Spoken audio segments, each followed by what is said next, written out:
মধুপুর নামে একটি গ্রাম আছে। সেই গ্রামে থাকতো এক কৃষক এবং তার বউ। তারা ছিল অনেক গরিব। একদিন হলো কি, এই যে শুনছো, এভাবে আর কতদিন না খেয়ে থাকতে হবে তুমি বলো? ঘরে একটা চালের দানা পর্যন্ত নাই যে ভাত রান্না করবো। না খেয়ে তো মারা যাবো আমরা। এবার এবার তো কিছু একটা করো। হ্যাঁ গো গিন্নি, আমিও তো এটাই ভাবছি, কিছু একটা করা দরকার। না হলে তো আমরা না খেয়ে মরে যাব। যে গরম পড়েছে, এই গরমে কি করা যায়, কি করা যায়। এই তো বুদ্ধি পেয়েছি, একটা শরবতের দোকান দিলে কেমন হয়? রাস্তার ওই মোড়ে অনেক মানুষ চলাচল করে, তারা হয়তো শরবত খাবে। তাহলে আমি এক কাজ করি, শরবতের দোকান দিয়ে দিই, কি বলো? হ্যাঁ, হ্যাঁ, হ্যাঁ, এটা তুমি ভালো বলেছো। গরমের সময় শরবতের ব্যবসা করলে অনেক ভালো হবে হয়তো। তাহলে তুমি এটাই করো, দেখো কি হয়।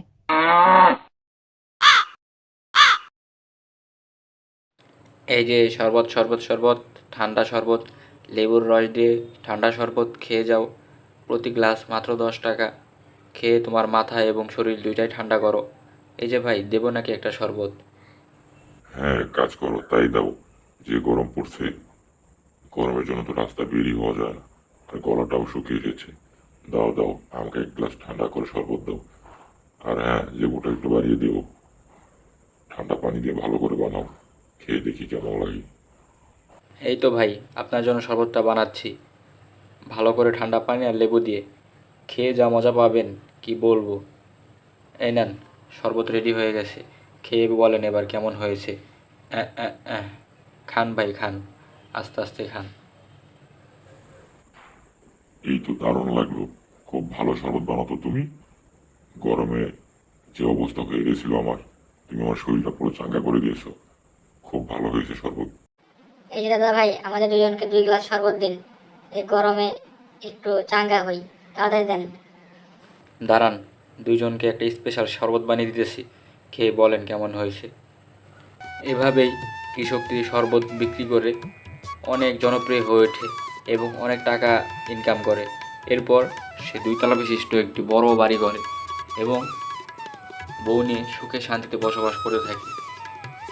কাক কিছুদিন পরে তার বাসায় বসে ঝিমাচ্ছিল আর বলছিল যে আজ কাকে বোকা বানানো যায়, গিয়ে দেখি।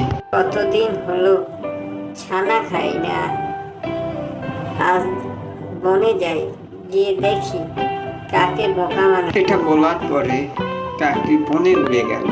কাকটি উড়তে উড়তে দেখতে পেল একটি টুনি এবং টুনির 2টি ছানা বসে আছে এবং টুনির হাতে একটি লাঠি।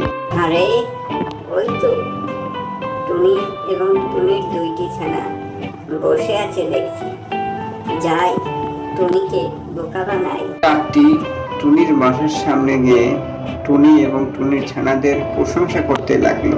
আরে টুনি বোন, অনেক দিন হচ্ছে দেখা দেখা সাক্ষাৎ হয় না, তা ছানাগুলো তো একদম ওদের বাবার মতনই হয়েছে। হ্যাঁ, তা তো হবেই, বাবার ছেলে তো বাবার মতন হবে না তো কার মতন হবে শুনি? তা বোন, তুমি লাঠি হাতে বসে আছো, কাউকে মারবে নাকি?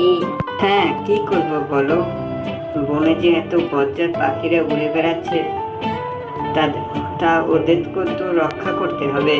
আমার বাচ্চা তো, তা কি করব বলো? এই যা, আমার কথা বললো নাকি? না না, ঘাবড়ে গেলে চলবে না। তা বলি হারি, তা তুমি কি বাচ্চাদের না খেয়ে রাখবে নাকি? বাচ্চাদের কি খানা দানা খাওয়াবে না? তা বনে যাও, আমি তো আছি তোমার বাচ্চাদের পাহারা দেব। হ্যাঁ বাপু, আমি বনে যাই খাবার আনতে আর তোমাকে পাহারা দিতে, আর তুমি লাস্ট পর্যন্ত আমার বাচ্চাদের খাবার বানাও না। এটাই তো বুদ্ধি পাকাচ্ছ। টুনি পাখিটা বুঝতে পেরেছে দুষ্ট কাকের নজর পড়েছে তার ছানার। কাকটিও বোঝার বাকি থাকলো না যে টুনি পাখিটা প্রচুর চালাক। তখনই কাক তার নিজের রূপ নিল। হা হা হা, এখন তো তবে তোর ছানাগুলো খেতে দে, আর দেরি করিস না। খবর দরকার, আর এই দুঃসাহস দেখাতে এসো না। তোমার জন্যই আমি বসে আছি এই লাঠি নিয়ে। এই লাঠির বাড়ি দিয়ে তোমার মাথা ফাটিয়ে দেবো একদম। আর এই দুঃসাহস দেখাতে এসো না। কি বললি? তুই এই লাঠির বাড়ি দিয়ে আমার মাথা ফাটিয়ে দিবি?